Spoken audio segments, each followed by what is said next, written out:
இன்றைக்கான mini vlog பார்க்கலாமா? Chicken pasta தான் எப்படி பண்ணுறோங்கிறத பார்த்துடலாம். கடாயில் 3லேருந்து 4 டேபிள் ஸ்பூன் எண்ணெய் ஊற்றிக்கிங்க. கொஞ்சம் நல்லா தாராளமாகவே எண்ணெய் ஊற்றிட்டு இஞ்சி பூண்டு பேஸ்ட்டு 5லேருந்து 6 டேபிள் ஸ்பூன். ஏன்னா நம்ம சிக்கனை வேக வச்சோ இது பண்ணியாக சேர்க்க போகிறதில்ல, டைரெக்டாக சேர்க்குறனால சிக்கன் வந்துட்டு நல்லா வேகணும், அந்த பச்சை வாடை இருக்கக்கூடாது. அதனால் 5லேருந்து 6 டேபிள் ஸ்பூன் வந்து இஞ்சி பூண்டு பேஸ்ட்டு சேர்த்துட்டு கழுவி வச்சுருக்க சிக்கனை அப்படியே சேர்த்துட்டு இஞ்சி பூண்டோடு சேர்த்து நல்லா வதக்கிக்கலாம். நல்லா வதங்கினதுக்கப்புறம் கேரட்டு கட் பண்ணி வச்சுருக்கேன், கேரட்டை நான் சேர்த்துக்கிறேன். இந்த ஸ்டேஜில் பீன்ஸ் கூட சேர்த்துக்கலாம். வீட்டில் பீன்ஸ் இல்லாதனால நான் கேரட் மட்டும் சேர்த்துருக்கேன். சேர்த்துட்டு அதையும் நல்லா ஒரு வதக்கிட்டு ஒரே ஒரு தக்காளி மட்டும் கரெக்டாக இருக்கும். நம்ம வந்து தக்காளி அதிகமாக சேர்த்துட்டோம் அப்படின்னா புளிக்கிற மாதிரி இருக்கும். நான் வந்து 1/4 கிலோ சிக்கன் 300 கிராம் மக்ரூனி எடுத்திருக்கேன். இதுலேயே அதிகமாக செஞ்சாலும் கூட ஒரே ஒரு தக்காளியை வந்து கரெக்டாக இருக்கும்.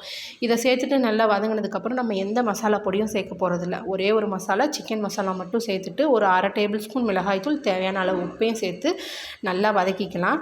சிக்கன்லேருந்து தண்ணி வரும், அந்த தண்ணியே வற்றி சிக்கன் வேக கரெக்டாக இருக்கும். தண்ணி சேர்த்துட்டோம் அப்படின்னா கிரேவி மாதிரி ஆகிடும்.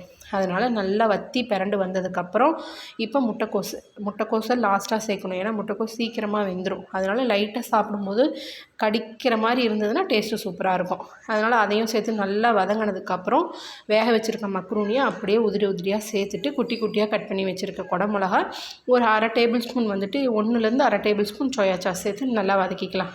நல்லா எல்லாம் ஒன்று பிறண்டு வர அளவுக்கு நல்லா கிளறி இறக்கணும். அப்படின்னா ரொம்ப டேஸ்டான சிக்கன் பாஸ்தா ரெடி. கட்டாயம் குட்டீஸுங்களுக்கெல்லாம் செஞ்சு கொடுங்க, ரொம்ப பிடிக்கும்.